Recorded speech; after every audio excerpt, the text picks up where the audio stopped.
Hey there, everybody, and welcome to Buffoon of the Year. We're going to be talking about the Irredeemables. I'm surrounded by some amazing friends. Going to go around the room right now. Alicia Denise, who is an amazing Republican and conservative up in the North Country of New York, was a tremendous influence on me and making me more conservative. Alicia, how you doing? Hey, good. How are you? I'm doing pretty good right now. Thanks for you guys for coming on. James Bostick, host of The Conservative Perspective, one of my good blogging friends and good podcasting friends. James is one of the people, along with Tracey, I'm going to introduce in a little bit, who actually helped promote my book, and I'm eternally grateful for that, James. Thanks for coming on. Thank you very much for having me back again. I'm looking forward to it. Oh, it's going to be a good time. Tracey Alvino from Long Island Patriot Radio and so many other hats that I can't even mention right now was my first radio interview promoting the book. Tracey, thanks for coming on, and thank you so much for everything you've done for me in the past year.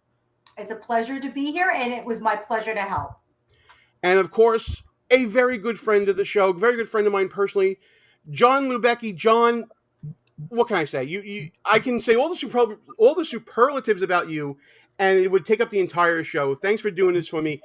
By the way, we're going to get to talking about what everybody is doing on their own as well. You're going to get to know every one of our guests really, really well.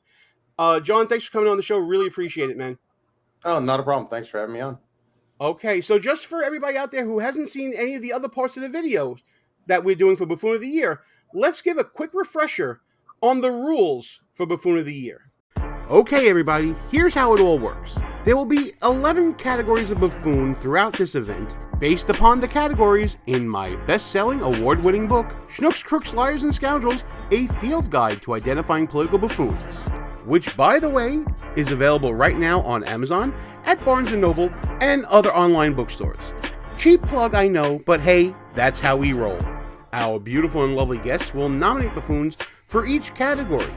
Just about anyone is eligible for nomination, with the exception of President Joe Biden and Vice President Kamala Harris. Because let's face it, if they were to be nominated, they dominate just about every category, and we can't have that now, can we? It takes a majority of our guests voting for a particular buffoon to win that category. Buffoons can win in multiple categories, and each winner goes on to compete throughout the end of the year for your vote as Buffoon of the Year. Let's get into our first category of buffoon. We're talking about lunatics. See what I did there, Jon? I did that just for you. So the lunatic is sort of the more extreme the more extreme version of what I like to call the hot mess in my book. The lunatic is the completely unhinged politician that not only uses emotion but goes off the rails. So if you know anything, and Jon, I'm sure you can talk more about this than I could. The idea of a freak out having two parts, being the hijack and the trigger. So the idea of, think of someone like, for example, Maxine Waters, who would be triggered by Donald Trump so much that she would go off the rails herself and start complaining about people going to dinner in the streets and going after them. Flashback. And if you see anybody from that cabinet in a restaurant, in a department store, at a gasoline station, you get out and you create a crowd. And you push back on them. And you tell them they're not welcome anymore, anywhere. End of flashback. So you're talking about those sorts of buffoons right now. And just to get the ball rolling, I'm going to just talk about one that was recently in the news, and that is Sheila Jackson Lee, who just lost the race for Houston mayor. Sheila Jackson Lee is the reason why she's a lunatic. We've documented it on the show. She had this recording leaked out by presumably her staff, where she was cursing out her own staffers, going after them for not handling her schedule properly or something like that. This is from the Fox affiliate.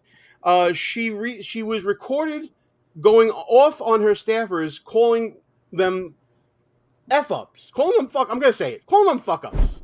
You took a piece of paper from that woman regarding something that was over at Duncan Tail. Where is it? What date was it? All from yesterday. Jerome took it upstairs. I have to call him. He took it up when I switched out the papers. I'll call him as soon as you get here. I don't want you to do a goddamn thing. I want you to have a fucking brain. I want you to have read it. I want you to say, Congresswoman, it was such and such date. That's what I want. That's the kind of staff that I want to have.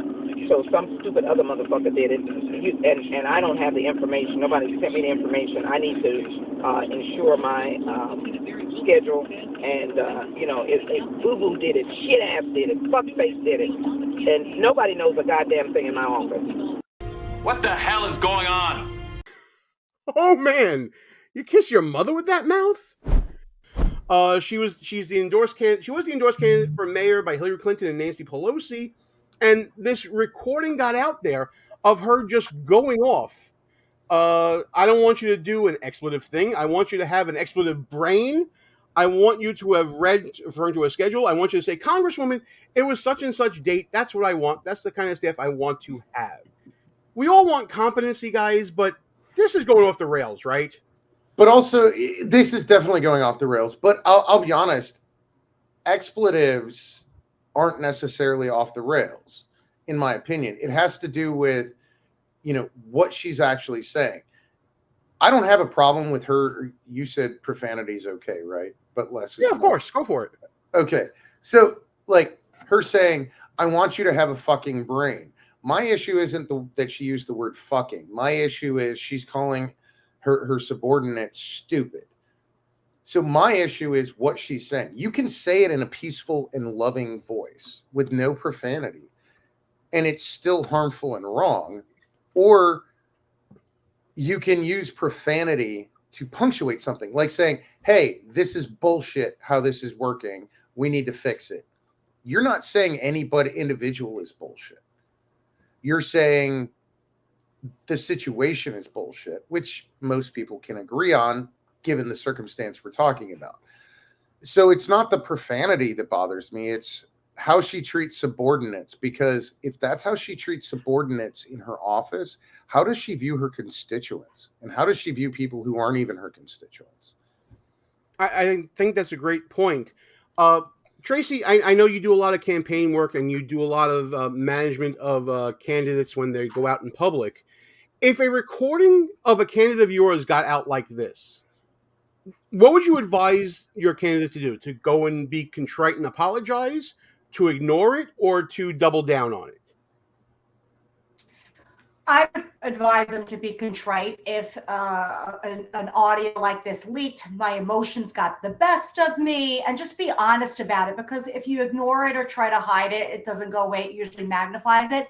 But I do question her sanity just based on the hats that she wears. Can we talk about the hats? I mean, there's a lot of that going around. But I second that. I don't think she's necessarily lunatic of the year just for this rant or rave. Politics does get really heated. It's abusive language for sure, but I'd like to see the other nominees because I have ideas of my own. Well, okay. and it's 2023. We should not be judging people by the attire they wear. Everyone is free to wear the clothes that make them the most comfortable, regardless of how other people may view it. No, I do not co-sign on that. Women have been shaming other women for what they wear since time immemorial. Let women live. What exactly is she wearing? A grandmother's skirt. And who am I to tell women what to do? Right. Let's talk about the Mean Girls, right? The Mean Girls on Wednesdays we wear pink. Woman, so yeah. What is a woman? I'm not going to attack a woman for what she wears. What is a woman? Quick. That's the question I asked this whole year. What is a woman, right? I'm not even delving into that. I know that. Listen, there are certain cans we will not open up. But Tracey wanted more nominees. I'm going to give you a whole bunch collectively and individually. How about the Squad and their reaction to the October 7th attacks by Hamas on Israel?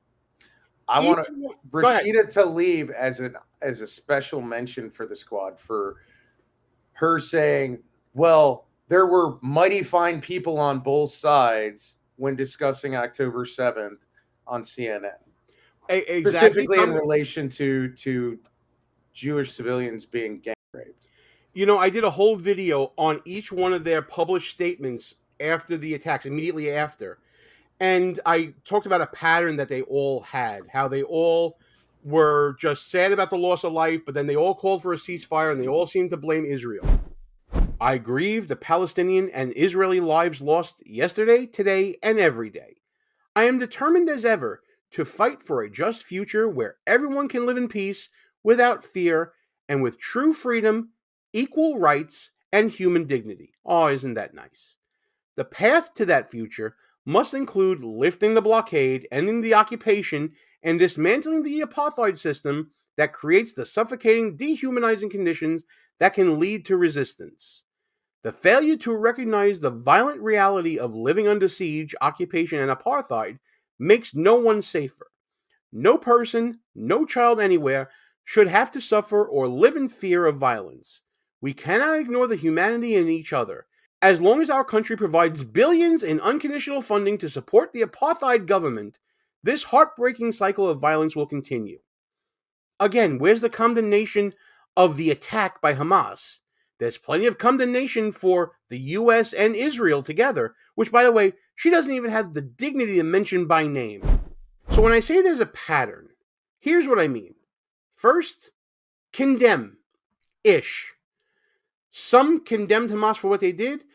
Others just said, oh, the loss of life is terrible here, violence is terrible, kumbaya. You get it. Second, justify. In their own way, they seem to blame the U.S. and Israel for being attacked by Hamas. It's their fault this is happening. This violence, this surprise attack, this military action on a high holy day, it's their own fault. It's the same message we saw on MSDNC. Third, de-escalation and ceasefire. This is the veiled way of saying that Israel has no right to defend themselves against any military attacks that kill their people. And finally, demand capitulation. They're acting as the public relations wing of Hamas. It was the same pattern of reaction. But it was especially Cori Bush and Rashida Tlaib who were the most, I guess, toxic in their responses, because they were talking about Israel being an apartheid state. They seemed to blame Israel for everything. I was seriously surprised to see that AOC was the most sane one and the only one initially to condemn Hamas in a written statement. That was pretty shocking to me. But yeah, Tlaib and Cori Bush are definitely crazy. Well, no, they're Marxists. They view the entire world through a lens of the oppressed and the oppressor, the occupied and the occupier. This is where their brains break when I continually ask them questions like, when is North Vietnam going to stop occupying South Vietnam? I hear you. Listen, James, I want to ask you real quick. If you were to rank the squad from least harmful to most harmful in 2023, who was the worst? Look, he's getting a migraine over this question already. How am I supposed to do that? Who was the worst and who was like the most innocuous? We're riding a wave, and I've never seen anything. I'm 61. I've been around a little while. I've never seen anything like it in terms of the levels of blatant anti-Semitism here in the United States. And it's not just that; it's also Holocaust denial. Oh, absolutely, and all that's concomitant with it. I think it's. I would put. It's a tie for first place between Tlaib and Omar, with Presley coming in, then Jayapal. And I think because what you said, Gene, with Ocasio quasi disavowing what happened, I think at this point in time, she's probably the most innocuous. But these guys jockey for position on that all the time. On this one, I'll agree to put AOC, at the bottom, for lack of a better term. I think she represented the squad the best, which was to say, hey, I can understand there's horrible things happening in Gaza. That doesn't mean what happened on October 7th is all right. And that seems to be the big problem a lot of people have, is balancing those two things. And I mean, if we're going to bring it up on October 7th in the squad, we can talk about the Hill and Bernie Sanders, former comms director, and their more left-wing, shall we say, debates on their show, outright doing Holocaust denial, anti-Semitism. You had Jessica Burbank state that it was the Jewish people that were bombing Gaza, not the Israeli government, that the reason the Iron Dome failed was because Netanyahu turned it off. And this is the Hill, supposedly a respected news channel. They've definitely gone off the radar. I stopped watching The Hill after Saga and Crystal left. Brianna Joy Gray is just completely irredeemable to me. Her takes are just the most sophomore things I've ever heard. Alicia, I want to get your take on the response of the squad to October 7th. Did you see the Fox News video of Tlaib walking in the halls, and they tried to get her reaction about children being killed and all that, and she remained silent? Terrorists have cut off babies' heads and burned children alive. Do you support Israel's rights to defend themselves against this brutality? We're just going to go through here. You can't comment about Hamas terrorists chopping off babies' heads. Do you condone what Hamas has done, chopping off babies' heads, burning children alive, raping women in the street?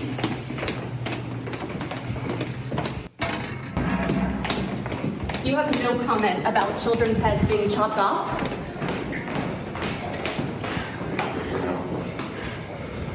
Congressman, why do you have the Palestinian flag outside your office if you do not condone what Hamas terrorists have done to Israel? Do Israeli lives not matter to you? Yeah, I mean, I'm trying to figure out who... Listen, these clowns are... They're puppets. I mean, somebody's controlling their thought process. They have to be. I mean, it's just hard to wrap your head around that somebody can be that ignorant. I don't even know what the words are to define that. But it's almost like they're playing some role. You know, all the world's a stage, and we're merely players. Well, they're clearly playing it up, and so I'm just trying to wrap my head around whether or not they really believe these things or if they're just playing a role. Right. Tracey, do you think that they are this dumb, or do you think that there is a concerted effort and plan behind what they're doing? Is there a method to their madness? Yeah, they're evil. They're not even insane. This is just blatant evil. The enemy has infiltrated our government at the highest level, and we just sat back and let it happen. It's time that the silent majority become unsilent and demand the removal of these anti-Semites. They are evil, hateful, disgusting people. They don't deserve to be in America, let alone in our government. Hell yeah! So we're going to nominate them individually and collectively. We can do it any way you want, any combination thereof. Like what you see so far? Go ahead and smash that thumbs up button. Also, leave us a comment and tell us what you're thinking. And don't forget to subscribe so you never miss another show. John, I know you have to go really quickly, so let's talk about all the things that you have going on in DC. So, I work strategic communications for the psychedelics industry, specifically for mental health. So been doing a lot of really interesting stuff. So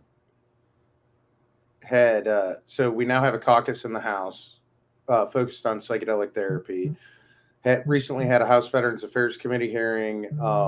The psychedelic language that would require the Department of Defense to fund clinical trials made it through conference on NDAA. So as long as the House and Senate vote for it, then it'll go to Joe Biden's desk, which is actually funny because Joe Biden, once upon a time, I know he can't be nominated, but let's go with the throwback reel when he stood on the Senate floor and said MDMA is so dangerous it should never be researched. And then 6 days later voted to send me and Russ to Iraq. Now he's hopefully going to be forced to sign the NDAA, including provisions to give active duty soldiers the same treatment that I received 9 years ago. That in part allows me not only to do what I do up here on the Hill, but also go back and forth to Ukraine doing humanitarian aid. Private sector research shows that following MDMA treatments, 88% of veterans have a significant reduction in symptoms, and 67% no longer have PTSD. And this treatment also has a face. It is service members like Jonathan Lubecky, a veteran who made multiple suicide attempts until psychedelic treatment saved his life. He credits his treatment as the reason that his son Joey has a father instead of a folded flag. So I do a bunch of weird stuff for a lot of weird people. Which is absolutely fantastic. You know, you mentioned the language for the psychedelics in the NDAA, and you said it's psychedelic language. I was thinking to myself, pretty much all the language in every bill seems like someone wrote it on psychedelics. So I guess it's probably the more coherent version of legislation out there, in my opinion, anyway.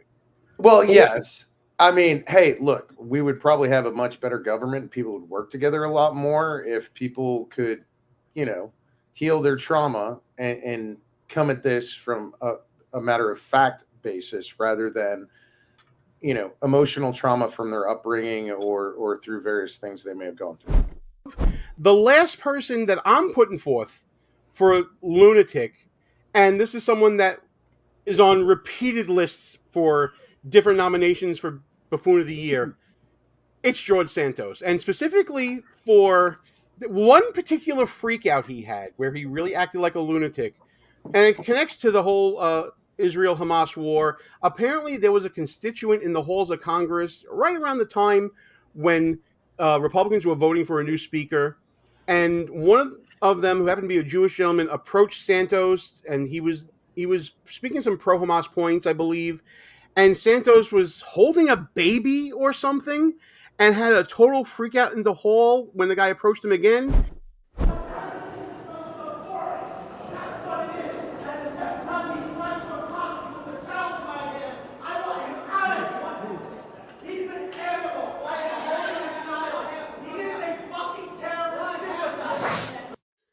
So I don't know if you heard all that, but I heard words of cowards, effing sympathizer for terrorism, and there's George Santos right in the middle of it all. Maybe she's just an attention whore.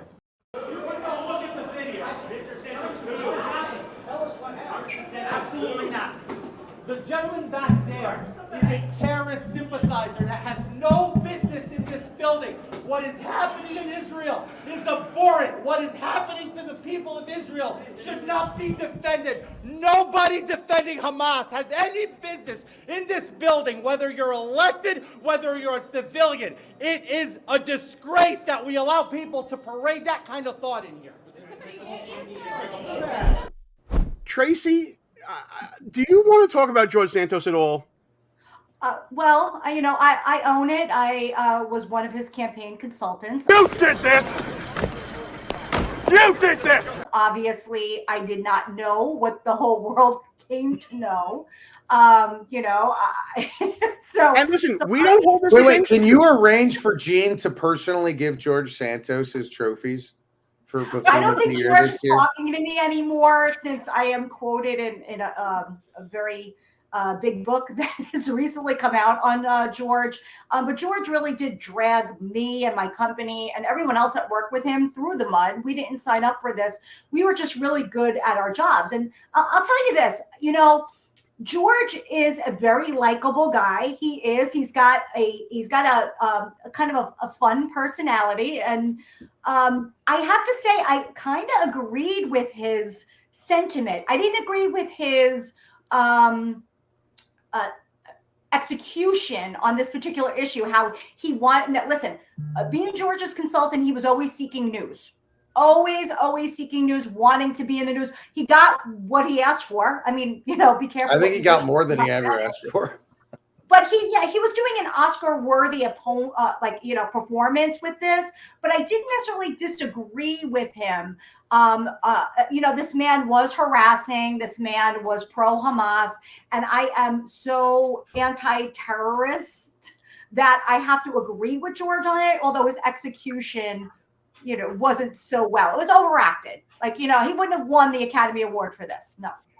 Right. It was a freak out that was beyond the proportion of what was going on. Right. I guess is what triggers it for me. And again, it's a relatively small thing to think about in the grand context of all the buffoonery that George Santos did. Does he deserve to win for Lunatic of the Year? I leave that up to you guys. But if there are any other nominations on the floor, if you guys think that there are other lunatics out there that should be up for this, let me know now. Otherwise, we'll go through these and we'll see how it all shakes out here. And by the way, you are allowed to buy other people's votes.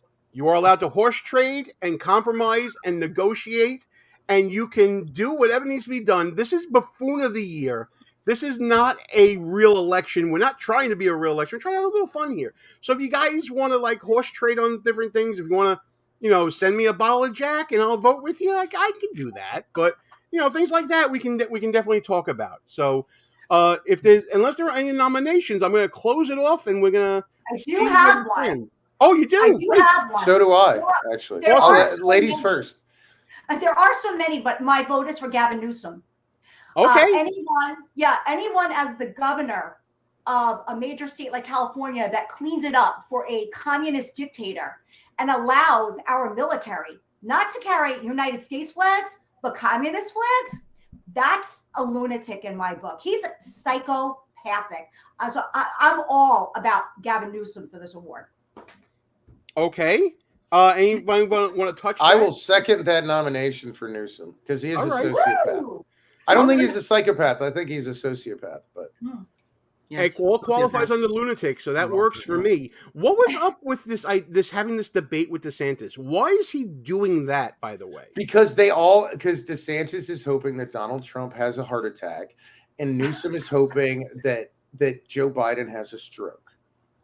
Yeah, I mean, I actually am a little bit more conspiratorial. I think all of this Hunter Biden investigation and all this Hunter Biden indictment stuff that's coming out now is to get Joe out of it gracefully. Like, I can't possibly run for president, when I'm under investigation or whatever they'll say.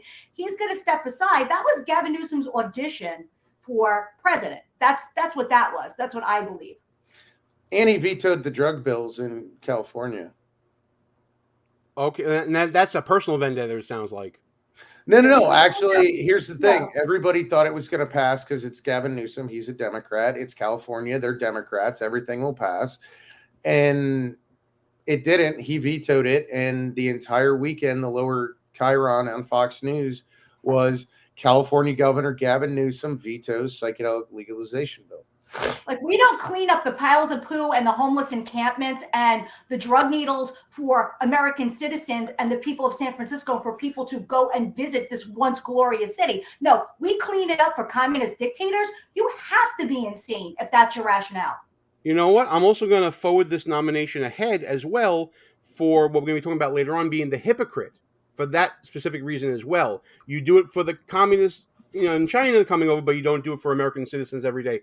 Pretty hypocritical as well. John, you said you had another nomination. Then we got to vote because I know you got to get moving.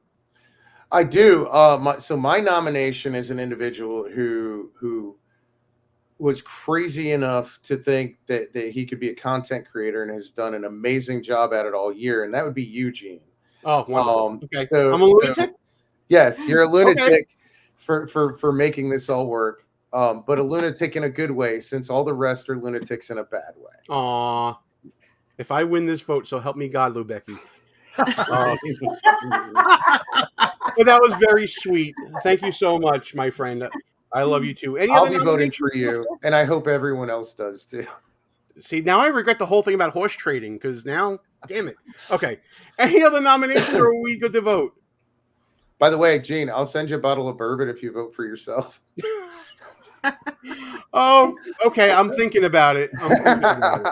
All right. So hearing no other nominations, and I know that John has to leave before the next segment starts, let's go around the room here. Alicia, who you got? Listen, I know that the squad, they are lunatics individually and collectively. However, I think that my vote goes for Newsom for this one. I just think that, it's just fits the bill. All right, James, who you got? Well, I kind of agree with Alicia in that in terms of malignancy and maliciousness, it's got to be the squad. But I think for straight up squirrely Fruit Loopiness, it's got to be George Santos. And I think he's if he doesn't have papers, he's missing a good opportunity. So I'm going with Santos. Okay, John? I'm going to go with Eugene. Oh, you motherfucker. Son of a bitch! All right. That's fine. That's fine. No, that's fine. That's fine. It's totally fine. It's fine. Fine. Tracy, who you got? Listen, I think George Santos could win just about every single category. So I want to give all the other competitors a shot. I'm still going to stick with my favorite, Gavin Newsom. Okay, so we got 2 for Newsom. So now the question becomes, do I go with George Santos to create a tie and a tiebreaker, or do I vote for myself? Which would also create a tie. You know, I got to be honest. I'm handing the victory basically to Newsom right now because I'm going with Rashida Tlaib. I think that she's had multiple freakouts over a long period of time. She was censured on the House floor. She spread misinformation that was propaganda from Hamas. To me, she's the biggest lunatic Was it of the year. Rashida Tlaib that was censured, or was it Ilhan Yeah, Omar? Tlaib. It was Tlaib. Okay. Sorry. So that's my choice, and it looks like Gavin Newsom is our lunatic. So congratulations to everyone that picked Gavin Newsom. I like the forward thinking of the pick, by the way. That to me was really good. Thank you. And I'm with unfortunately, lunatics. I worked with George, so there you go. You know you're lunatic. Oh my goodness! And we're gonna get to talking about lunatics in a second as well. But John, I know you need to get going. Plug everything that you want to plug about the work that you're doing. Any legislation you want people to look at. Is it Mike's Law? Is the one that I saw? Mike Day Psychedelic Therapies Act, but that was recently made it through the conference committee in the NDAA. So I will likely have some new legislation coming out next year. Likely to, there's a lot of things to focus on because getting FDA approval isn't the only thing. Because unless health insurance, Medicaid, Medicare, VA, DOD cover this, 80% of the country won't have access. And if we can cover 80% of the people, we can figure out the other 20%. And you've seen how this has dramatically changed my life. I've seen how it's changed so many lives. And it's just about healing trauma. Most of the problems we have in this world are manifestations of somebody's trauma. If we can heal that trauma, we can make the world look like a better place. And that's about as hippie as I get. Listen, it sounds great to me. Any websites you want people to go to? Any Twitter accounts or anything like that? Or exit, whatever it is? So one of my new clients, Veterans Exploring Treatment Solutions, which is at vetsolutions.org. What they do is they send special operators and Gold Star family members down to Mexico to do Ibogaine therapy because it's not legal here in the U.S., but it is in Mexico. So if you want to support that, you can follow me on Twitter or X or whatever we call it now, Elon's house. Yep. I'll put it up on the screen. I'll put it up on the screen for you. Perfect. No problem. All right, so go do all the fancy things you're doing in the swamp, and we'll talk to you soon, pal. Be well. We'll talk soon. Take care, man. Bye.